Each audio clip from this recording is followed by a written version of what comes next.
వినాయకుడు నిజంగా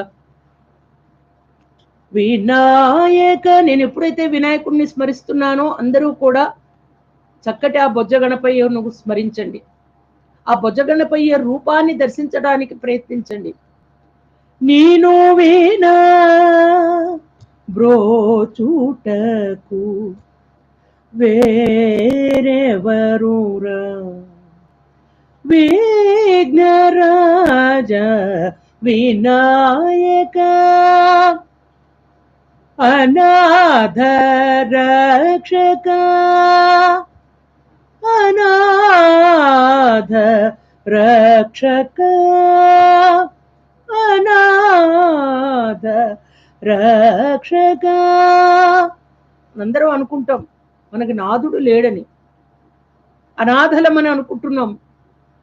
అనాథ రక్షక